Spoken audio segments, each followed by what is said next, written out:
Class 12 के students, good morning. आइए आप लोगों को मैं पिछले दिन मानव नेत्र पढ़ा रहा था, उससे आगे की बात पढ़ाऊं।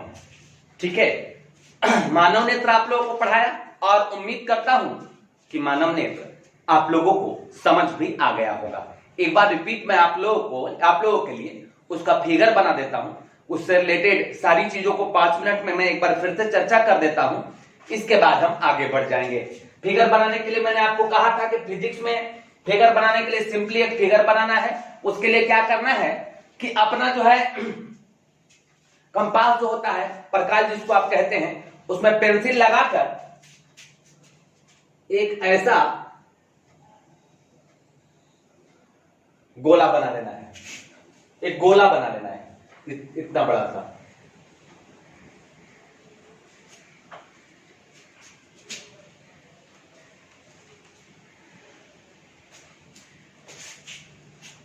ठीक है, इतना बड़ा सा गोला बना के आगे से थोड़ा भाग को मिटा देना है इरेजर से, और पीछे से बिल्कुल थोड़ा सा मिटा देना है। ठीक है, आगे जो मिटा है उसको थोड़ा उभरा हुआ बना लेना है, और पीछे जो मिटा है उससे नसें निकाल देनी है।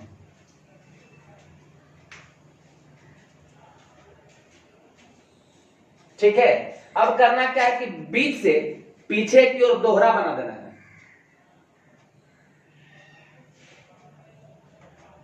और आगे की ओर डॉटेड बना देना है।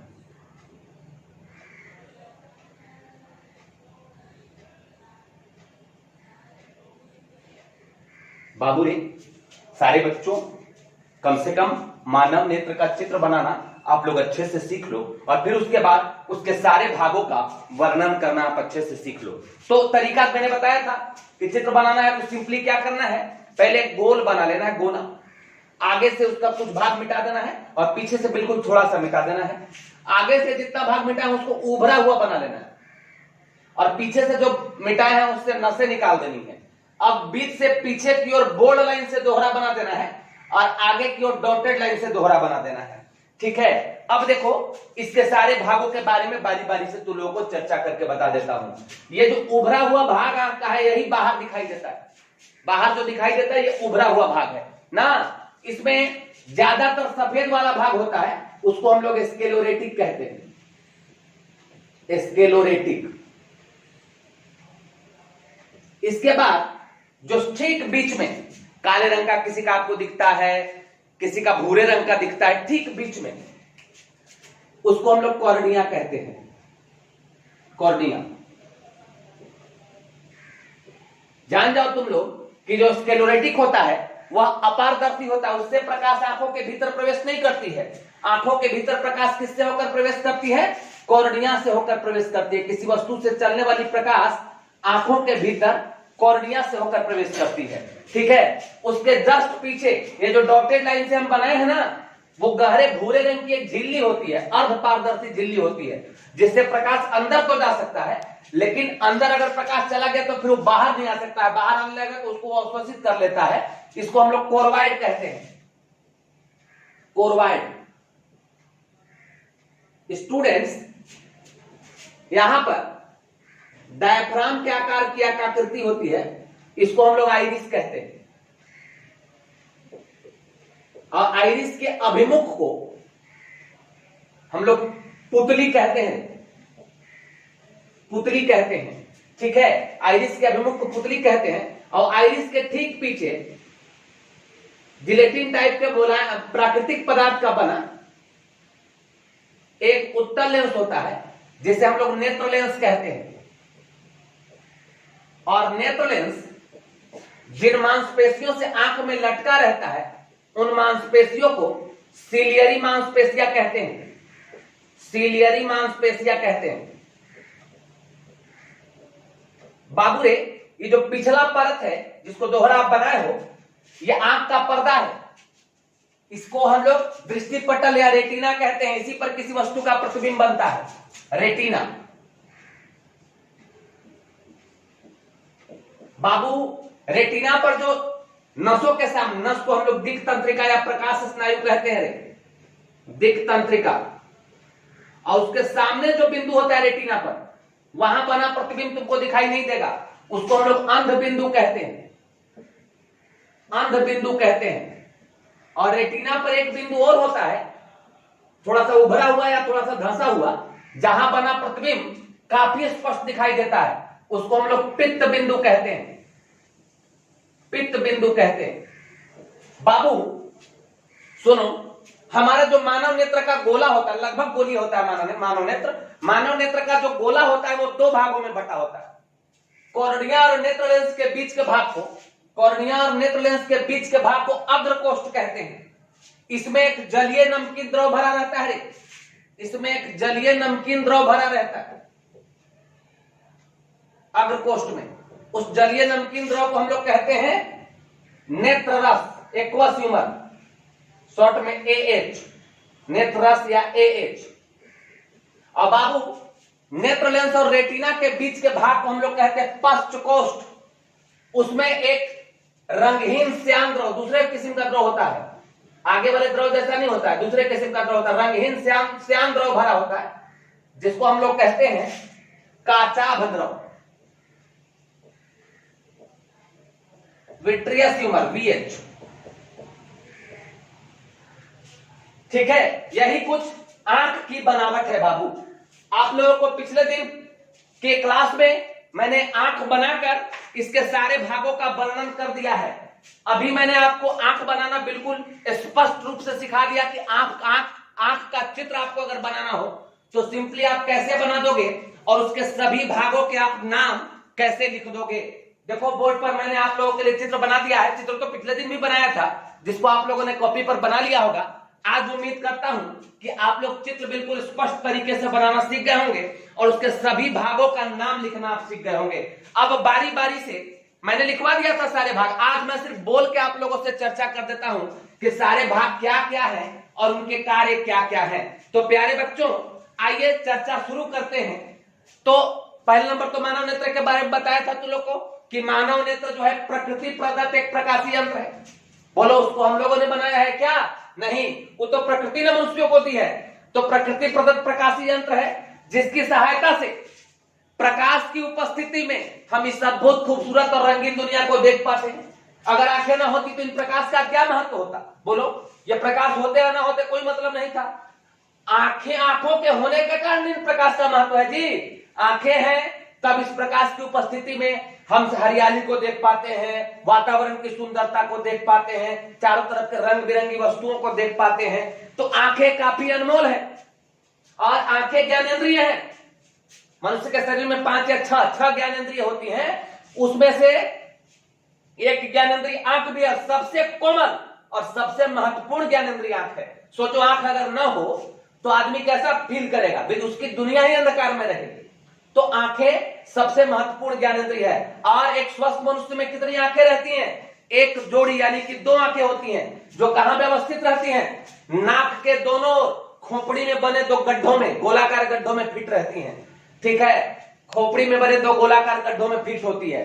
अब इसके मुख्य भागों के बारे में बारी बारी से तुम लोगों से चर्चा करता हूं। तो आप लोग बाहर से तो दिखता है आंख में 2 भाग, एक सफेद वाला भाग, एक काला वाला भाग। जनरली काला वाला, किसी किसी का भूरा वाला भी होता है, ठीक है, लेकिन जनरली काला वाला भाग। तो आओ सबसे पहले बाहरी वाले पर ही चर्चा करें। तो मानव नेत्र के सबसे बाहरी सफेद अपारदर्शी मोटे आवरण को देखिए वो सब लोग। मानव नेत्र के सबसे बाहरी सफेद रहता है, अपारदर्शी रहता है, उससे प्रकाश अंदर नहीं जाता है, मोटा रहता है। मोटे आवरण को स्क्लेरोटिक या श्वेत पटल या दृढ़ पटल कहते हैं। फिर उसके बाद मानव नेत्र के सबसे बाहरी, लेकिन ठीक बीच में होता है, केंद्रीय और पारदर्शी होता है। मानव नेत्र के सबसे बाहरी केंद्रीय पारदर्शी तह को, केंद्रीय पारदर्शी तह को कॉर्निया कहते हैं। कॉर्निया आंख का सबसे उभरा हुआ भाग होता है, सबसे उठा हुआ भाग कॉर्निया ही है। आंख का सबसे उभरा हुआ भाग होता है। एक बात और जान जाओ, ये जो काला रंग देखते हो या भूरा रंग देखते हो, ये इसका कलर नहीं है। कॉर्निया का रंग ये नहीं होता है बाबू, कॉर्निया रंगहीन होता है। याद रखना, ये जो रंग आप इसका देखते हो, काला रंग या भूरा रंग ना, ये वास्तव में आइरिस का रंग होता है। कॉर्निया का कोई रंग नहीं होता, कॉर्निया रंगहीन होता है। कॉर्निया रंगहीन होता है और कॉर्निया से होकर ही किसी वस्तु से चलने वाली प्रकाश के किरणें आंख के भीतर प्रवेश करती हैं। तो दो भाग इसके आप जान गए, स्क्लेरोटिक और कॉर्निया, ये दोनों बाहरी भाग है। स्क्लेरोटिक का काम क्या है? आंखों को सुरक्षा और सुंदरता प्रदान करना। कॉर्निया का काम क्या है? तो कॉर्निया से होकर ही बाहर के किसी वस्तु से चलने वाली प्रकाश की किरणें आंख के भीतर प्रवेश करती हैं।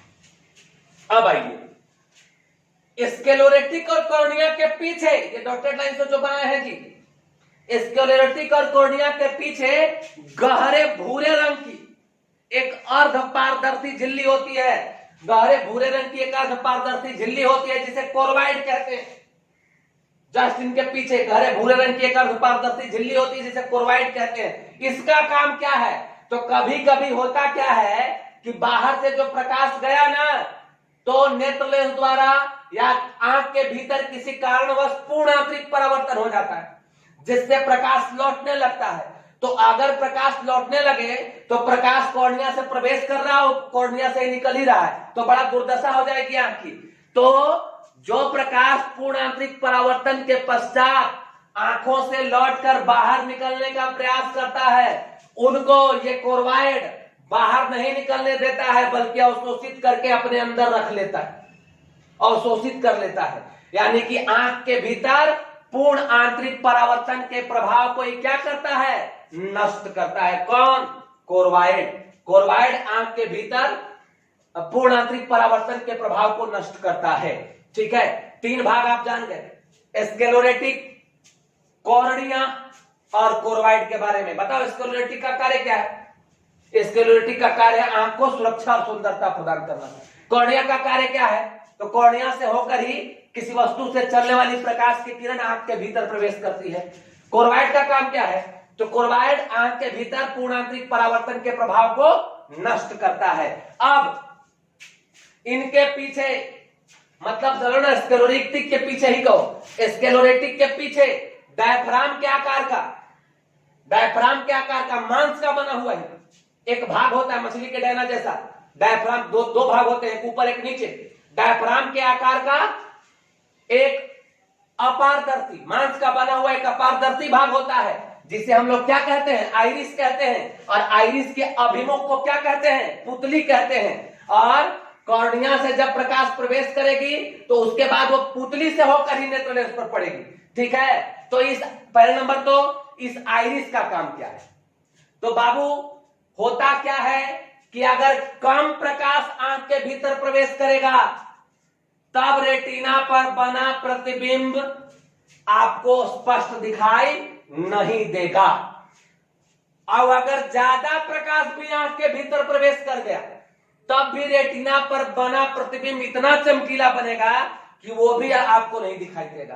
तो ये होना चाहिए कि बाहर से किसी वस्तु से जो प्रकाश आ रही है उसकी एक निश्चित मात्रा ही नेत्र लेंस पर पड़े, ताकि रेटिना पर जो प्रतिबिंब बने वो काम आवश्यकता अनुसार चमकीला और स्पष्ट बने। कम प्रकाश बने जाएगा तब भी नहीं, ज्यादा प्रकाश जाएगा तब भी ऐसा नहीं हो पाएगा। तो ये आइरिस आंख के भीतर प्रवेश करने वाले प्रकाश की मात्रा का नियंत्रण करता है बाबू। आइरिस जो है ये आइरिस आंख के भीतर प्रवेश करने वाले प्रकाश की मात्रा का नियंत्रण करता है। जब तुम प्रकाश वाले भाग में होगे, जहां प्रकाश बहुत अधिक हो, धूप वाले जगह पर होगे, तब ये आइरिस फैला रहेगा और इसके द्वारा पुतली का आकार छोटा रहेगा। तो क्योंकि वहां बहुत ज्यादा प्रकाश है तो थोड़े में ही काम भर प्रकाश पहुंच जाएगा। लेकिन जब तुम अंधेरे वाले स्थान पर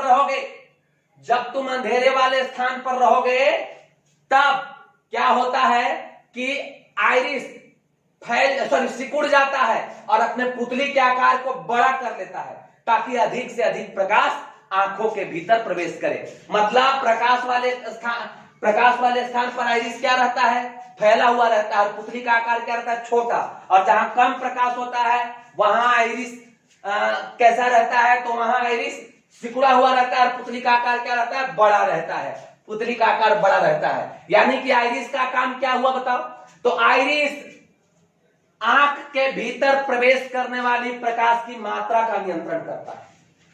ठीक है, प्रकाश की मात्रा का नियंत्रण करता है। इसके अलावा सुन लो, आइरिस ही आंख का रंगीन भाग होता है, आंख का रंग आइरिस के कारण ही होता है, इसीलिए आइरिस को हम लोग परितारिका भी कहते हैं। प्यारे बच्चों, आइरिस को हम लोग परितारिका भी कहते हैं। अच्छा, इसका एक सिंपल सा उदाहरण तुम लोगों से मैं चर्चा करूं। अब तो सिनेमा हॉल में लोग जाते हो, आप लोग जाते हो, हम लोग तो कहीं बाहर के सिनेमा हॉल में गए नहीं, नवीन पहले छोटे छोटे सिनेमा हॉल होते थे तो वहीं जाते थे। जब बाहर से आप अचानक सिनेमा हॉल के अंदर जाते हो, देखना सोचना, सब लोग सिनेमा हॉल में गए होंगे, बाहर से अचानक सिनेमा हॉल के अंदर जाते हो तो सिनेमा हॉल के अंदर घुसते आपको कुछ दिखाई नहीं देता है। कोई आपको दो थप्पड़ मार के भी किधर बैठ जाए आपको दिखाई नहीं देगा। क्या कारण है इसका, तो सुनो, इसका कारण है कि जब आप बाहर थे तो पर्याप्त मात्रा में प्रकाश मौजूद था। जब पर्याप्त मात्रा में प्रकाश मौजूद था तो आइरिस फैला हुआ था और पुतली का आकार छोटा था। लेकिन जैसे ही आप अंधेरे कमरे में गए, भाई सिनेमा हॉल का कमरा अंधेरा ही रहता है, अंधेरे कमरे में गए तो पुतली छोटा होने के कारण पर्याप्त मात्रा में प्रकाश आंख के नेत्र लेंस पर नहीं पड़ा, जिससे रेटिना पर बना प्रतिबिंब आपको दिखाई नहीं दिया, जिससे आपको उस कमरे में कोई भी चीज, सीट पर कौन बैठा है, बगल के सीट पर कौन बैठा है, आगे पीछे कौन बैठा है, कुछ थोड़ी देर तक दिखाई नहीं देता है।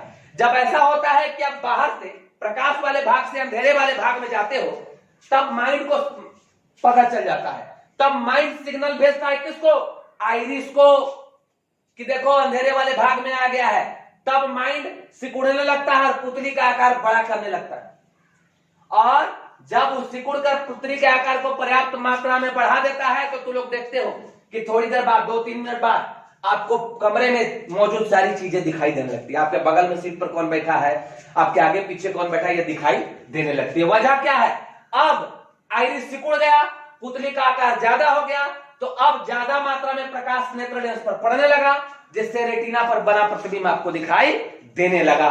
तो ये बात है, यानी कि आइरिस का मुख्य काम क्या है, आंख के भीतर प्रवेश करने वाले प्रकाश की मात्रा का नियंत्रण करना। अच्छा, सिनेमा हॉल से जब तुम बाहर निकलते हो तो अचानक जब बाहर निकलते हो तो आंख चौंधिया जाता है, लगता है कि सब चमक बहुत ज्यादा चौंधिया गया। इसके पीछे वजह क्या है, इसके पीछे देख बाबू, वजह होता है कि जब तुम अंधेरे वाले कमरे में बैठे होते हो सिनेमा हॉल में, तब आपके पुतली का आकार बढ़ा हुआ रहता है, आइरिस सिकुड़ा हुआ रहता है, पुतली का आकार बढ़ा हुआ रहता है। और वैसे ही तुम बाहर आ गए तो बाहर का प्रकाश बहुत ज्यादा है ना, और पुतली का आकार बड़ा है, तो बहुत अधिक मात्रा में प्रकाश नेत्र लेंस पर पड़ जाता है, जिससे रेटिना पर बना प्रतिबिंब बहुत अधिक चमकीला हो जाता है, जिससे हमारी आंखें चौंधिया जाती है। तो जैसे ही बाहर निकलेगा, माइंड सिग्नल भेजेगा किसको, आइरिस को, कि तुमको अब अंधेरे, तुम्हारा जो व्यक्ति है वो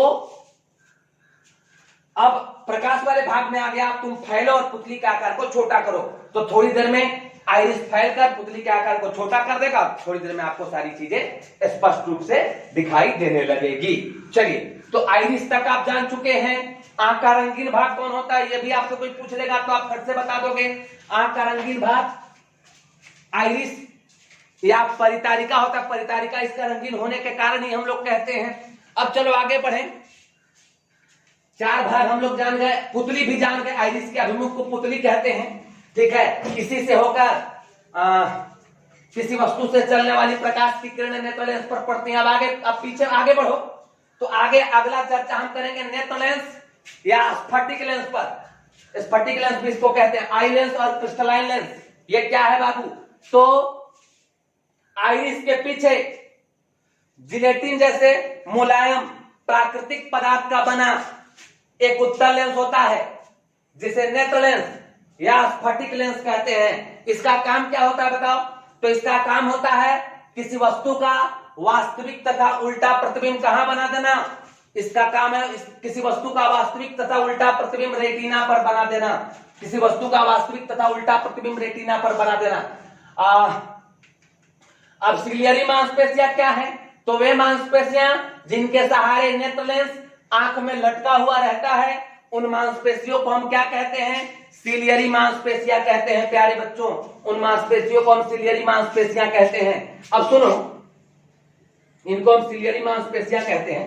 सिलियरी मांसपेशियां का केवल यही काम है क्या कि वो सिर्फ नेत्र लेंस को आंख में लटकाने का काम करती है? नहीं, इसका मुख्य काम ये है। देखो जरा तुम लोग एक चीज, लेंस सूत्र क्या जानते हो? 1/v - 1/u बराबर 1/। बाबू रे, जो हम लोग अपनी बनाते हैं बाहर वाले कांच वाले लेंस के लिए, उसमें फोकस दूरी ये फिक्स होता है और u के चेंज होने के साथ भी चेंज होता है ना। लेकिन यहां देखो, आंख में नेत्र लेंस और रेटिना के बीच की दूरी क्या है? फिक्स है। क्या रेटिना आगे पीछे होगा? क्या नेत्र लेंस आगे पीछे होगा? क्या नहीं, नेत्र लेंस और रेटिना के बीच की दूरी फिक्स है, यानी भी फिक्स है यहां पर। और तब क्या होगा? वस्तु दूरी u के चेंज होने के साथ नेत्र लेंस की फोकस दूरी f को चेंज होना पड़ेगा। क्योंकि यहां कौन फिक्स है? भी फिक्स है, उसका वैल्यू चेंज नहीं होगा। तो वस्तु के हिसाब से नेत्र लेंस को अपनी फोकस दूरी को परिवर्तित करना होगा। तो ये नेत्र लेंस की फोकस दूरी को परिवर्तित करवाने का काम कौन करते हैं? सिलियरी मांसपेशियां करते हैं। सिलियरी मांसपेशियां जब सिकुड़ती हैं तो नेत्र लेंस खिंचाकर पतला हो जाता है और उसकी फोकस दूरी बढ़ जाती है। और सिलियरी मांसपेशियां जब फैलती हैं तब नेत्र लेंस दबता है और दबने के कारण मोटा हो जाता है, उसकी फोकस दूरी घट जाती है। तो इस हिसाब से आप जानते हो ना, पतले लेंस की फोकस दूरी ज्यादा होती है, मोटे लेंस की फोकस दूरी कम होती है। तो सिलियरी मांसपेशियां एक तो काम कर रही हैं कि वो नेत्र लेंस को आंख में लटकाए रह रही हैं। दूसरा काम वो क्या कर रही हैं? फैलकर तथा सिकुड़कर आवश्यकता अनुसार नेत्र लेंस की फोकस दूरी को परिवर्तित करने का कार्य कर रही हैं। आगे बढ़ते हैं, अब हम लोग आ जाते हैं रेटिना पर ना। मानव नेत्र के सबसे पिछले और अत्यंत सूक्ष्मग्राही परत को रेटिना कहते हैं। नेत्र लेंस द्वारा किसी वस्तु का वास्तविक तथा उल्टा प्रतिबिंब रेटिना पर ही बनता है। अब सुन लो रेटिना के बारे में। रेटिना 2 प्रकार के तंत्रिका कोशिकाओं से बना होता है। एक तो क्षण प्रकार की तंत्रिका कोशिकाएं, रड टाइप, और दूसरा शंकु प्रकार की तंत्रिका कोशिकाएं, कोन टाइप। रड टाइप और कोन टाइप। अब जान जाओ, ये पूरा का पूरा रेटिना यही 2 प्रकार की कोशिकाओं से बनी होती है। पूरा का पूरा रेटिना क्षण प्रकार का तंत्रिका तंतु और शंकु प्रकार के तंत्रिका तंतु का संजाल होता है। ठीक है, अब तुमको बता देते हैं कि क्षण प्रकार का तंत्रिका तंतु प्रकाश की मात्रा के लिए संवेदी होता है। मतलब जो रेटिना पर प्रतिबिंब बना उसमें कितना प्रकाश है, वह प्रतिबिंब कितना धुंधला है, कितना चमकीला है, इसकी संवेदना कौन ग्रहण करेगा? क्षण प्रकार का तंत्रिका तंतु। और शंकु प्रकार का तंत्रिका कोशिका या तंत्रिका तंतु जो है उसका काम क्या है? वह प्रकाश के रंग की संवेदना ग्रहण करता है। रेटिना पर जो प्रतिबिंब बना उसके किस किस भाग का क्या क्या रंग है, इसकी संवेदना कौन ग्रहण करता है? शंकु प्रकार का तंत्रिका तंतु। बाबू रे, जैसे ही रेटिना पर कोई प्रतिबिंब बनता है, ये तंत्रिका तंतु, ये तंत्रिका कोशिकाएं सक्रिय हो जाती हैं और बने प्रतिबिंब से प्रकाश के मात्रा और प्रकाश के रंग की संवेदनाओं को ग्रहण कर उसे विद्युत संकेतों में बदल देती है, इलेक्ट्रिक सिग्नल में। और उन विद्युत संकेतों को किनको दे देती है? दिक् तंत्रिकाओं को या प्रकाश स्नायुओं को। और वे विद्युत संकेत दिक् तंत्रिका के माध्यम से कहां पहुंच जाते हैं? मस्तिष्क तक पहुंच जाते हैं। और मस्तिष्क रेटिना पर बने प्रतिबिंब को क्या कर लेता है? देख लेता है। हमारे मस्तिष्क में रेटिना पर जो प्रतिबिंब बनता है वो हमेशा उल्टा बनता है रे बाबू, लेकिन हमारे मस्तिष्क में ऐसी संवेदना होती है कि वह रेटिना पर बने उल्टा प्रतिबिंब को कैसा देखता है? सीधा देखता है, रेटिना पर बने उल्टा प्रतिबिंब को हमेशा सीधा देखता है। चलिए अब हम आप लोगों से रेटिना के बारे में जान गए आप लोग। अब दो बिंदुओं की चर्चा करेंगे, अंध बिंदु यानी ब्लाइंड स्पॉट और पित्त बिंदु यानी कि येलो स्पॉट। अंध बिंदु और पित्त बिंदु क्या है जरा सुन लो। मानव नेत्र के रेटिना पर दिक् तंत्रिका के ठीक सामने जो बिंदु होता है वहां अगर कोई प्रतिबिंब बन गया तो वह दिखाई नहीं देता है। इस बिंदु को ही हम लोग क्या कहते हैं, अंध बिंदु कहते हैं। और मानव नेत्र के रेटिना पर एक बिंदु ऐसा होता है जहां बना प्रतिबिंब बहुत अधिक स्पष्ट दिखाई देता है। इस बिंदु को हम लोग क्या कहते हैं, पित्त बिंदु कहते हैं प्यारे बच्चों। अब आप लोग नेत्र रस और काचा भद्रव के बारे में जान जाइए। नेत्र रस और काचा भद्रव के बारे में जान जाइए। सुन लीजिए,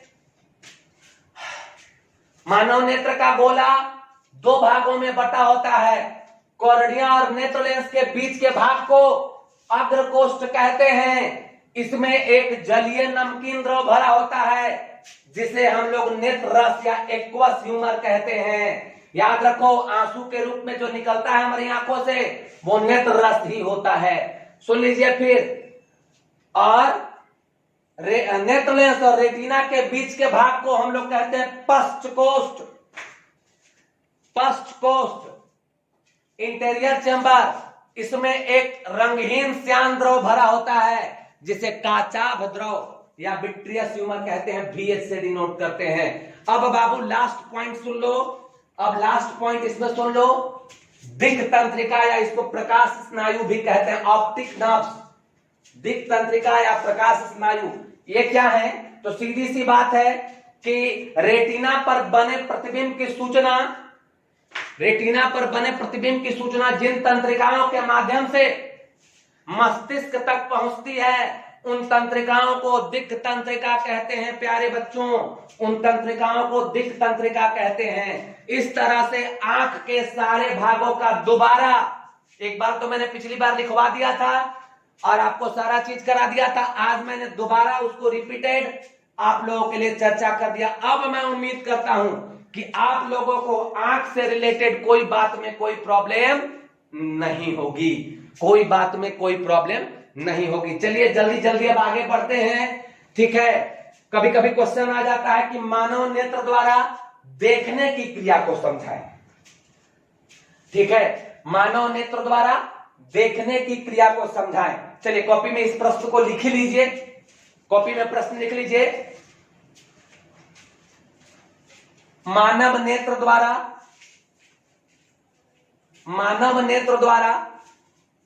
देखने की क्रिया को समझाएं। मानव नेत्र द्वारा देखने की क्रिया को समझाएं। चलिए उत्तर लिखिए। मानव नेत्र द्वारा देखने की क्रिया को समझाएं, उत्तर लिखिए। इसी में से लिख देना है, जितनी बातें मैंने चर्चा करी इसी में से आपको लिख देना है। लिखिए, मानव नेत्र द्वारा देखने की क्रिया को समझाएं, आपको लिखना है उत्तर। देखो, किसी वस्तु से चलने वाली प्रकाश की किरणें, किसी वस्तु से चलने वाली प्रकाश की किरणें कॉर्निया से होकर आंखों के भीतर, कॉर्निया से होकर आंखों के भीतर प्रवेश करती हैं और पुतली से होते हुए नेत्र लेंस पर पड़ती हैं। पुतली से होते हुए नेत्र लेंस पर पड़ती हैं। नेत्र लेंस उस वस्तु का वास्तविक तथा उल्टा प्रतिबिंब, नेत्र लेंस उस वस्तु का वास्तविक तथा उल्टा प्रतिबिंब रेटिना पर बना देता है, रेटिना पर बना देता है। लिखना, मानव नेत्र का रेटिना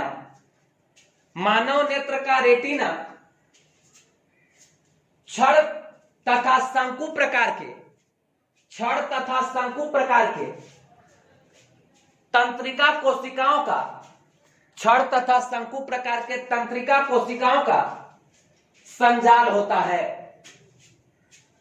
संजाल होता है। लिखना, जैसे ही रेटिना पर, जैसे ही रेटिना पर कोई प्रतिबिंब बनता है, जैसे ही रेटिना पर कोई प्रतिबिंब बनता है, ये तंत्रिका कोशिकाएं, ये तंत्रिका कोशिकाएं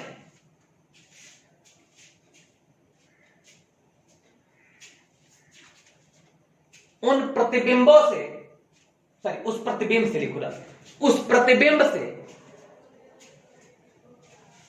प्रकाश की मात्रा, प्रकाश की मात्रा और प्रकाश के रंग की, और प्रकाश के रंग की संवेदना ग्रहण कर लेता है, कर लेते हैं और इन संवेदनाओं को विद्युत संकेत में बदलकर, इन संवेदनाओं को विद्युत संकेत में बदलकर दिक् तंत्रिका को दे देते हैं, दिक् तंत्रिका को दे देते हैं। दिक् तंत्रिका उन संकेतों को, दिक् तंत्रिका उन संकेतों को मस्तिष्क तक पहुंचा देता है, मस्तिष्क तक पहुंचा देता है।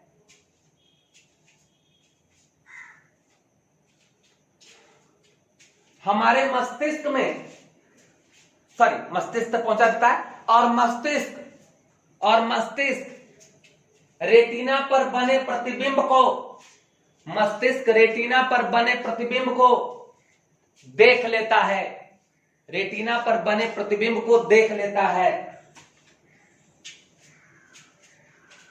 लिख लो, हमारे मस्तिष्क में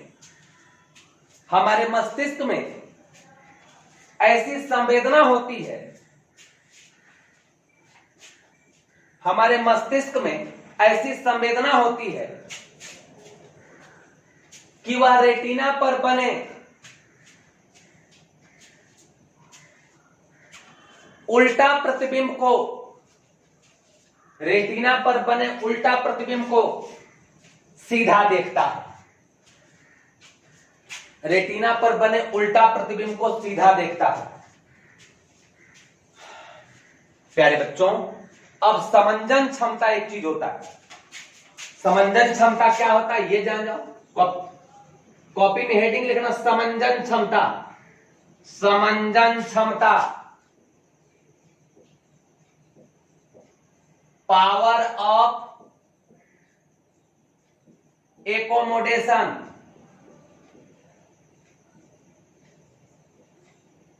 समंजन क्षमता पावर ऑफ एकोमोडेशन, समंजन क्षमता पावर ऑफ एकोमोडेशन।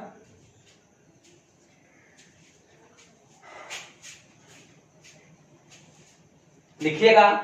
अच्छा जानिए, पहले तुम जानते हो कि हम लोग 25 सेंटीमीटर से लेकर अनंत तक की सारी वस्तुओं को देख लेते हैं। यह संभव तभी है जब नेत्र लेंस आवश्यकतानुसार वस्तु के हिसाब से अपनी फोकस दूरी को स्वयं परिवर्तित करे। तो हाँ, फोकस दूरी में यह गुण होता है कि वह अपने सिलियरी मांसपेशियों की सहायता से आवश्यकतानुसार वस्तु के हिसाब से अपनी फोकस दूरी को स्वतः परिवर्तित करता रहता है। इसी नेत्र लेंस के इसी गुण को, नेत्र लेंस के इसी गुण को, नेत्र लेंस के इसी क्षमता को, नेत्र लेंस के इसी क्षमता को मानव नेत्र की क्या कहते हैं? समंजन क्षमता कहते हैं। लिखो कॉपी में समंजन क्षमता के बारे में।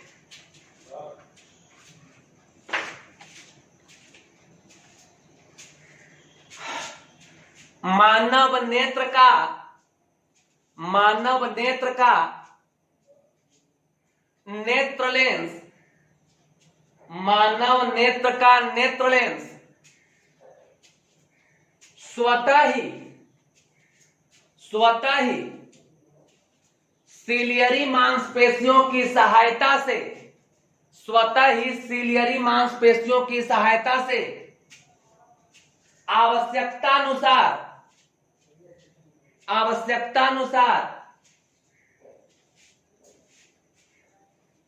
वस्तु दूरी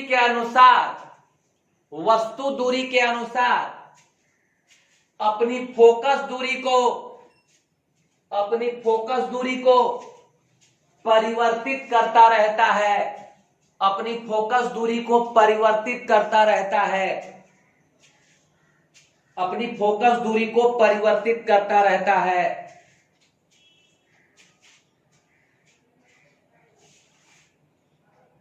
नेत्र लेंस द्वारा अपनी फोकस दूरी को स्वतः परिवर्तित करने की इस क्षमता को ही मानव नेत्र की समंजन क्षमता कहते हैं। मानव नेत्र की समंजन क्षमता कहते हैं। अब कॉपी में लिखना निकट बिंदु,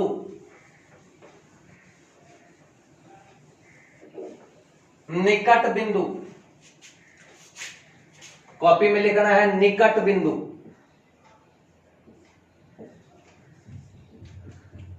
near point,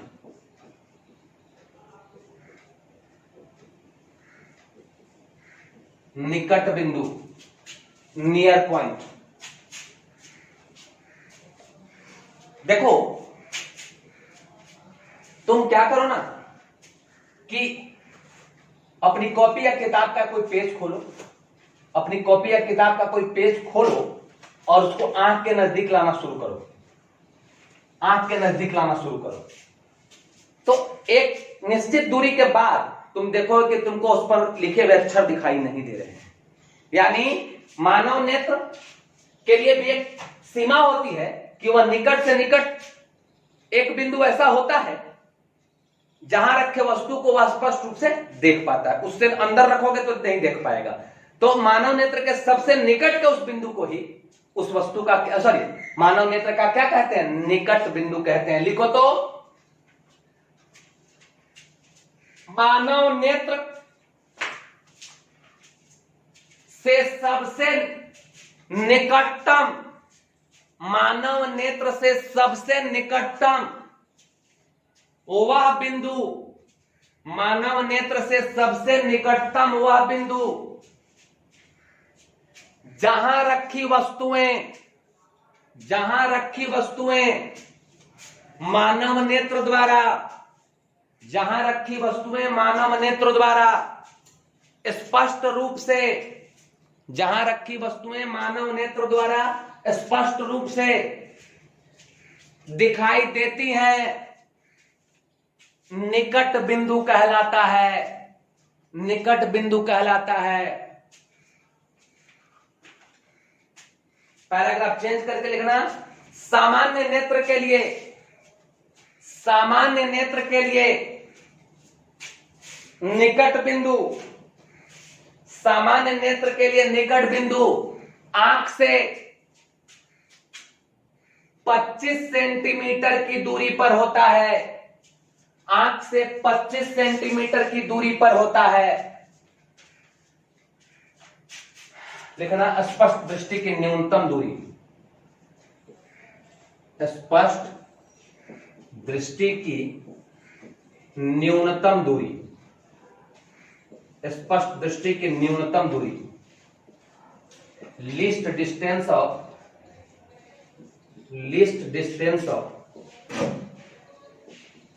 distinct vision, least distance of distinct vision, स्पष्ट दृष्टि की न्यूनतम दूरी, least distance of distinct vision. बाबू, तो सामान्य नेत्र के लिए आंख से निकट बिंदु के बीच की दूरी को स्पष्ट दृष्टि की न्यूनतम दूरी कहते हैं। यानी कि सामान्य नेत्र के लिए आंख से वह निकटतम दूरी, जितनी दूरी पर रखी वस्तु आंख द्वारा स्पष्ट रूप से दिखाई देती है, स्पष्ट दृष्टि की न्यूनतम दूरी कहलाता है। लिखो तो, सामान्य नेत्र के लिए, सामान्य नेत्र के लिए आंख से वह निकटतम दूरी, सामान्य नेत्र के लिए आंख से वह निकटतम दूरी जहां रखी वस्तु आंख द्वारा स्पष्ट रूप से दिखाई देती है, जहां रखी वस्तु आंख द्वारा स्पष्ट रूप से दिखाई देती है, स्पष्ट दृष्टि की न्यूनतम दूरी कहलाती है। पैराग्राफ चेंज करके लिखना, अर्थात सामान्य नेत्र के लिए आंख तथा निकट बिंदु, आंख तथा निकट बिंदु के बीच की दूरी को, आंख तथा निकट बिंदु के बीच की दूरी को स्पष्ट दृष्टि की न्यूनतम दूरी कहते हैं, स्पष्ट दृष्टि की न्यूनतम दूरी कहते हैं। इसे प्रायः कैपिटल डी से निरूपित करते हैं। पैराग्राफ चेंज करके लिखना, पैराग्राफ चेंज करके लिखना, स्पष्ट दृष्टि की न्यूनतम दूरी का मान, स्पष्ट दृष्टि की न्यूनतम दूरी का मान 25 सेंटीमीटर होता है, 25 सेंटीमीटर होता है, अर्थात d बराबर 25 सेंटीमीटर, d बराबर 25 सेंटीमीटर। प्यारे बच्चों, अब जरा जल्दी से दूर बिंदु लिख लो। आंख आप लोग अच्छे से समझ लेना, तो अगले क्लासेस से हम आप लोगों को दृष्टि दोष पढ़ाना शुरू करेंगे। आंख में जो बीमारी होती है, दूर बिंदु, फार पॉइंट, अच्छे से मानव नेत्र को समझकर रखोगे तो आप बड़े अच्छे से दृष्टि दोष समझ पाओगे। तो पहले इतना जितना आज हम पढ़ा के तुम को छोड़ेंगे एकदम कंप्लीट करके रखना। लिखो, मानव नेत्र से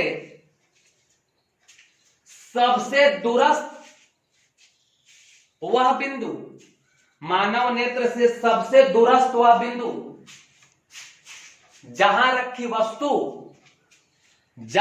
वस्तु आंखों द्वारा स्पष्ट रूप से दिखाई देती है, जहां रखी वस्तु आंखों द्वारा स्पष्ट रूप से दिखाई देती है, दूर बिंदु कहलाता है, दूर बिंदु कहलाता है। पैराग्राफ चेंज करके लिखना, सामान्य नेत्र के लिए, सामान्य नेत्र के लिए दूर बिंदु अनंत पर होता है, बहुत दूर। सोचो ना भाई, तुम तारों को देख पाते हो, वो तारे तुमसे करोड़ों किलोमीटर दूर हैं, तब भी देख पाते हो, तो तुम्हारा दूर बिंदु कहां तक है? सामान्य नेत्र का दूर बिंदु कहां तक होता है? अनंत तक होता है। लिख लिए। अब दृष्टि विस्तार लिखना, दृष्टि विस्तार।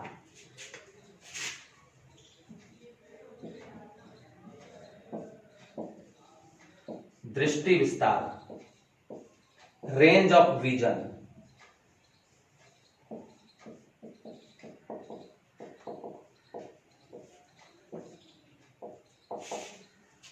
लिखो, दूरी का वह परास, दूरी का वह परास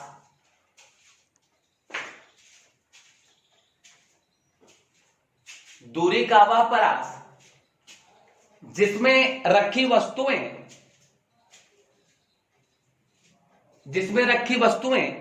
मानव नेत्र द्वारा, जिसमें रखी वस्तुएं मानव नेत्र द्वारा स्पष्ट रूप से दिखाई देती हैं, मानव नेत्र द्वारा स्पष्ट रूप से दिखाई देती हैं, दृष्टि विस्तार कहलाता है,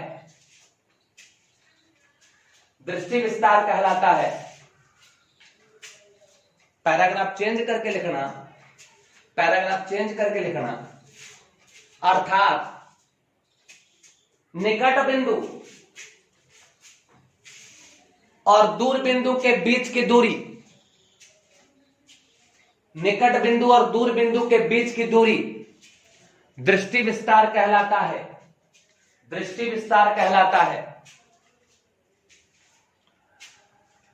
पैराग्राफ फिर लिखना, पैराग्राफ चेंज करके सामान्य नेत्र के लिए, सामान्य नेत्र के लिए दृष्टि विस्तार सामान्य नेत्र के लिए दृष्टि विस्तार 25 सेंटीमीटर से 25 सेंटीमीटर से अनंत तक होता है।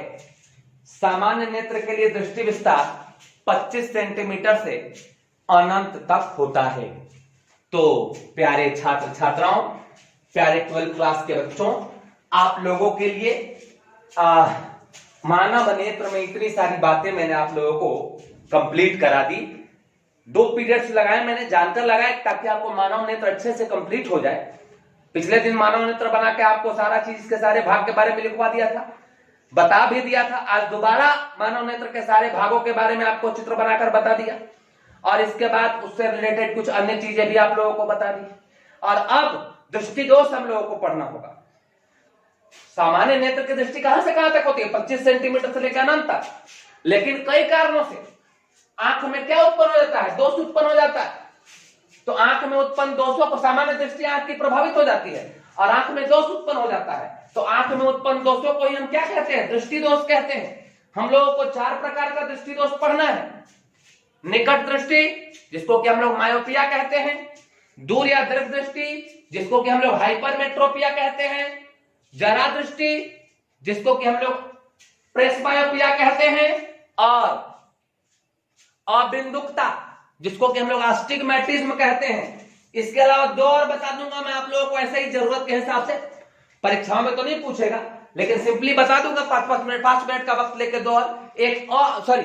एक वर्णांधता, कलर ब्लाइंडनेस, और एक मोतियाबिंद, कैटरैक्ट। ठीक है, तो उसके लिए हम अगले क्लासेस में आप लोगों से मिलेंगे, बारी बारी से करके दृष्टि दोषों का आप लोगों से चर्चा कर देंगे। तो ये चैप्टर आप लोगों का कंप्लीट हो जाएगा।